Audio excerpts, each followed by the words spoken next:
नमस्कार दोस्तों, आप हैं अपने ही गुड लिविंग चैनल पे। और भाई जो आज का हमारा पौधा है वो है कनेर का पौधा, जिसको कि इंग्लिश में ओलिएंडर कहते हैं। और बिल्कुल दोस्तों, समर का एवरग्रीन फ्लावरिंग प्लांट है, रहेगा आपके पास हमेशा। लेकिन फ्लावरिंग इसमें समर के टाइम में, जो कि बहुत लंबा टाइम होता है समर का, जबरदस्त होगी। और बिल्कुल दोस्तों, आपको इसको उगाने का तरीका ही बताऊंगी मैं, और इसके रख रखाव के बारे में बताऊंगी। तो अभी फ्लावरिंग कुछ पौधों पे तो शुरू हो रही है, और बड्स काफी सारी बनी हुई हैं, तो आने वाले टाइम में सारी की सारी खिल जाएंगी ये। और दोस्तों, कनेर का पौधा जो है वो बिगिनर्स के लिए बहुत बेस्ट है, जिनको की कटिंग उगाना सीखना है। तो मतलब 99.9% चांस होते हैं इसके, अगर आप शुरुआत में कटिंग से पौधे उगा रहे हो, तो आपका अगर कॉन्फिडेंस इतना ज्यादा नहीं है और आप चाहते हो कटिंग से लगाना, तो शुरुआत आपको ऐसे ऐसे पौधों से करनी चाहिए, जिससे कि आपका जो कॉन्फिडेंस है वो बढ़े। और इनकी दोस्तों, पौधों की जो कटिंग होती है वो बड़े आराम से कोई भी लगा लेता है, और रिजल्ट भी मैं कह रही हूँ बहुत पॉजिटिव मिलते हैं। हाँ, एक आधा कुछ वजह से खराब हो जाए तो आप थोड़ी ज्यादा सी मात्रा में कटिंग लगाओ, ताकि कुछ कटिंग तो आपकी चले और जिससे आपका जो कॉन्फिडेंस है वो भी बढ़े। तो बहुत सुंदर प्लांट है भाई। और गमलों में भी आप इसको लगा सकते हो, बालकनी में भी रख सकते हो। और जैसे आगे आने वाला टाइम अब गर्मी का होगा ही होगा, तो उसके लिए तो बेस्ट प्लांट है। कोई इतनी ज्यादा केयर भी नहीं मांगता ये पौधा, और बहुत अच्छे लगते हैं गमलों में भी, क्यारियों में भी। बस ये है कि आपने इसकी टाइमली प्रूनिंग करनी है। जितनी आप इसकी प्रूनिंग करोगे ना, उतना ही ये घना होता जाएगा। और जो सामने आप स्क्रीन पे देख रहे हो भाई, मैंने तो कनेर मेरे ख्याल से कभी नहीं खरीदा होगा, हमेशा कटिंग से ही लगाया है। पहले के कोई घर में लगे हुए होंगे तो लगे हुए होंगे पौधे, अदरवाइज तो सारे के सारे जितने भी कनेर के प्लांट्स है वो मैंने कटिंग के जरिए ही उगा रखे हैं। ये भी भाई मैं रोड साइड से ही लेके आई थी एक कटिंग, और अब देखो इस पे फ्लावरिंग हो रही है। और छोटे साइज का कनेर है ये। और सबसे बड़ी बात दोस्तों, इनको कोई खास रख रखाव की भी जरूरत नहीं होती, कटिंग भी बड़े आराम से चल जाती है। और अब जो ये मौसम चल रहा है ना, ये कटिंग उगाने का ही चल रहा है, इस टाइम आप इनकी कटिंग्स लगा सकते हो। और ये भी कर सकते हो आप, कुछ प्लांट जैसे आपके पास हो कुछ रंगों के, उनकी भी आप मल्टीप्लाई करना चाह रहे हो, वो भी कर सकते हो। और बाहर भी अगर आपको पसंद हो ना, तो इस टाइम फूल आना शुरू हो गया है।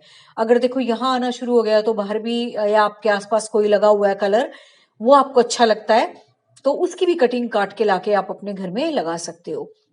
और सबसे रफ एंड टफ बात तो इसकी आपको यही लग जाएगी कि ये तो रोड साइड पे भी लगे होते हैं, वहां कौन इनकी इतनी केयर करता है। लेकिन फिर भी आप देखो कितनी जबरदस्त फ्लावरिंग होती है, कितना अच्छा लुक आता है। तो गवर्नमेंट भी ऐसे प्लांट लगाती है जिनको कि मतलब उन्हें पता है कि इतना रख रखाव नहीं हो सकता सड़कों पे, होता तो है लेकिन इतना ज्यादा नहीं हो सकता जैसे हम घरों में करते हैं। तो भी बहुत रफ एंड टफ प्लांट है ये समर का। और दोस्तों, ऐसी बात नहीं है कि अगर सड़क पे लगे हैं तो बड़ा कॉमन सा प्लांट है ये, ऐसा बिल्कुल भी नहीं है। आपके घर में अगर गमले में लगा हुआ होगा ना, तो बहुत खूबसूरत लगेगा ये। और वैसे भी दोस्तों, जिनको पौधों का शौक होता है ना, उनको हर पौधा ही अपने घर में चाहिए होता है। उनके लिए कोई कॉमन या कोई ऐसा मतलब अनकॉमन प्लांट नहीं होता। उनको सभी की सभी वैरायटी अपने घर में चाहिए होती है, चाहे वो एक दो वैरायटी हो, लेकिन उनका शौक होता है भी ये मेरे पास हो। है ना, यही आपका होगा। कमेंट करके मुझे हाँ करना अगर आपका भी यही शौक है तो ये दोस्तों बड़े आराम से उग जाते हैं। ये भी मैंने कटिंग के जरिए उगाया था, और पीछे भी इसमें खूब फूल आए थे, अब भी आने शुरू हो गए हैं। और बहुत सारे मैंने लगा रखे हैं कनेर के। जो भी गमला थोड़ा सा भी हल्का सा भी मुझे लगता है ना अब ये क्रैक सा हो रहा है, तो उसमें मैं इसकी कनेर वगैरह की या इनकी हिबिस्कस की कटिंग लगा देती हूँ, तो उसमें भी एक प्लांट चली जाता है। तो इस तरह से गमला भी खाली नहीं होता, और जो रफ टफ से गमले होते हैं वो भी चलो कटिंग के जरिए मैं उगा लेती हूँ। कोई अलग से भी प्लांट नहीं खरीद के लाती मैं उनके लिए, तो कटिंग से ही उगा लेती हूँ मैं उनमें। तो वैसे भी उन्होंने खराब भी होना है, अगर हो गया गमला टूट भी गया तो फिर मैं दूसरी जगह उगा दूंगी उसको, लेकिन कटिंग लगाने के काम आ जाते हैं ऐसे गमले। हल्के फुल्के जो क्रैक होते हैं, वैसे तो आप इधर उधर कई बार जगह नहीं होती मेरे पास भी। तो इस तरीके से दोस्तों, वैसे मैं सिंपल सी बात बता रही हूँ, लेकिन आप इसको बड़े आराम से उगा सकते हो। जितने आराम से हम बता रही हूँ ना, इतने ही आराम से उग जाते हैं इसके पौधे। तो इस टाइम जैसा कि फूल आने अब हल्के हल्के शुरू हो गए हैं, तो आपको ना कलर चॉइस मिल जाएगी, इसलिए मैं आपको वीडियो बना रही थी। क्योंकि जब मैं सुबह मॉर्निंग वॉक पे भी जाती हूँ ना, तो हल्की हल्की सी फ्लावरिंग शुरू हो गई है, जैसे घर में हो रही है ना अब ये। जैसे बर्ड्स तो बहुत सारी आई हुई हैं इस पे भी, लेकिन खिलने जैसे शुरू हो गए हैं, तो एक ना कलर का पता लग गया है। अदरवाइज तो कलर का ऐसे नहीं पता लगता कनेर के पौधों में। तो दोनों वैरायटी आप इसकी उगा सकते हो, चाहे वो देसी हो। देसी की मैंने काफी हार्ड प्रूनिंग कर दी थी, अभी उसमें ना लीव्स अच्छे आ रहे हैं, अभी थोड़े टाइम बाद फूल भी आ जाएंगे। तो इस कनेर के पौधे को दोस्तों, चाहे आपकी इंग्लिश वैरायटी हो या आपकी इंग्लिश क्या हाइब्रिड वैरायटी हो या फिर आपकी देसी वैरायटी हो, कोई भी कटिंग से उग जाते हैं। और अगर आप दोस्तों मिक्स मैच करके इसकी कटिंग लगाते हो ना, जैसे इसके साथ व्हाइट का लगा दिया, पिंक का लगा दिया, रेड का लगा दिया, है ना, 3-4 कटिंग अलग अलग करके इकट्ठी लगा दी, और फिर जब उस पे फ्लावरिंग होगी तो वैसे ही गुलदस्ता सा बन जाएगा आपका।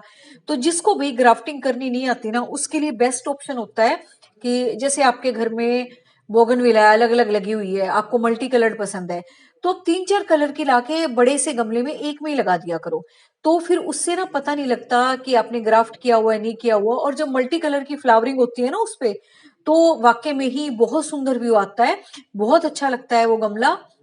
और मिक्स मैच करके अगर आप लगाते हो तो वैसे ही मल्टी कलर अच्छे लगते हैं। तो भी कटिंग आपने इस तरीके से काट लेनी है।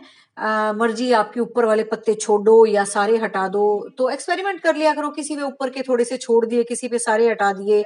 लेकिन जो पोर्शन जमीन के अंदर जाएगा ना, जो सोइल के अंदर जाएगा, उसके लीव्स आप हटा दिया करो, और वो भी हाथ से या बड़े आराम से, क्योंकि वो नोड एरिया जो है जहां से पत्ता निकलता है ना, वो नहीं खराब होना चाहिए। तो इस तरीके से आप कटिंग काट लो, चाहे वो हिबिस्कस की काटो, कनेर की काटो, बोगनविला की काटो, सुंदरूपा की काटो, किसी की भी काटो। और अगर आपको लगे कि आप कटिंग तो ले आए हो, है ना, जरूरी नहीं है हम घर से निकालें, कहीं से आप कटिंग लेके आए हो लेकिन आपके पास उगाने का टाइम नहीं है, अगर आप ऑफिस जाने वाले हो, सुबह मॉर्निंग वॉक करके आते हो, या आते भी कई बार हमारा मूड नहीं होता लगाने का, तो फिर आप क्या कर सकते हो, एक डब्बे में पानी भर के उन कटिंग को आप रख सकते हो। जरूरी नहीं आप कनेर की लाओ, आप किसी और चीज की भी कटिंग लेके आ सकते हो। तो उसको आपने इस तरह से डब्बे में पानी में डिप करके रख देना है, छोड़ देना है, ताकि उसका जो मॉइस्चर है वो कम ना हो।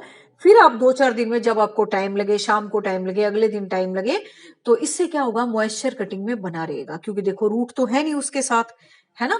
और अगर मॉइस्चर ही खत्म हो गया कटिंग का, फिर वो उगेगी कैसे। तो जितना मॉइस्चर कटिंग के अंदर होगा ना, उतनी जल्दी उसकी ग्रोथ होगी। और कई बार तो दोस्तों ऐसा होता है कि जैसे आप कटिंग रखते हो ना डब्बे में, उसमें ही कैलस बनना शुरू हो जाता है। मेरे साथ तो कई बार ऐसा होता है, मैं कई बार भूल जाती हूँ लगाना, ध्यान भी नहीं रहता, तो उसमें ही रूट्स आना शुरू हो जाते हैं डब्बे में। पिछली कई वीडियोस में मैंने आपको दिखाया। तो इससे क्या होता है कि पानी में रखने से आपके कटिंग खराब नहीं होती, जिसको आप इतनी मेहनत से लाए हो या घर से ही निकालनी है, वो वेस्ट नहीं जाती। और ये पानी भी एक मीडियम का काम करता है रूट्स बनाने के लिए। पहले कैलस बनेगा वाइट वाइट, और फिर उनमें से रूट्स निकलेंगी, और वही जब एक कटिंग की रूट ही बन गई तो उसको उगाना तो और भी आसान है, वो तो पूरा प्लांट ही बन गया आपका, है ना, रूट के साथ। तो ये है कनेर को उगाने का तरीका, या किसी भी पौधे को, जैसे मैंने अभी कटिंग दिखाई है, कोई भी कटिंग आप ला के लगा सकते हो। और ये मौसम दोस्तों परफेक्ट चल रहा है, ना भी इतनी सर्दी है ना गर्मी है, यही मौसम परफेक्ट होता है कटिंग लगाने का, जब एयर में मॉइस्चर की क्वांटिटी खूब ज्यादा होती है। इसलिए ही बरसात में आपकी कटिंग चल जाती है, सूखे हुए पौधे भी हरे भरे हो जाते हैं, क्योंकि मॉइस्चर होता है एयर में। तो ज्यादा गर्मी आने से पहले कर लो अपने काम, है ना, अपना 20-25 दिन में, 30 दिन में आपकी बढ़िया से कटिंग तैयार हो जाएगी, और अपना बढ़िया एक पौधा तैयार हो गया। तो ये है भाई कनेर को उगाने का तरीका, बहुत सुंदर पौधा है, जैसे भी मिले आपको लगाओ। और इस वक्त तो भाई कैलन कोई के पौधों पे बिल्कुल बाहर छाई हुई है, इस टाइम इस पे कोई फ्लावरिंग की कमी नहीं है, खूब इस पे फूल आते हैं, खूब चिड़िया महकती हैं, और चिड़िया चहकती है, सॉरी, फूल महकते हैं, चिड़िया चहकती हैं, और तितलियां भंवरे अपना इधर उधर घूमते रहते हैं इन पे। तो भाई गार्डन वाकई में ही खूब खूबसूरत हो जाता है जब आप अच्छे अच्छे पौधे लगाते हो रंग बिरंगे से। तो वीडियो अच्छी लगे तो भाई लाइक जरूर किया करो, पता तो लगे कि किसी को अच्छी भी लग रही है नहीं लग रही। और अगर आपको वाकई में लगता है आपको वीडियोस अच्छी लगती हैं, तो आप चैनल को सब्सक्राइब भी कर सकते हो, आपका दिल करे तो। और आप जैसे लोगों को शेयर भी कर सकते हो ऐसी ऐसी जानकारियां, जिससे उनका भी घर हरा भरा रहे, उनका भी ध्यान जो है ना पेड़ पौधों की तरफ बढ़े। तो बस थैंक यू वेरी मच।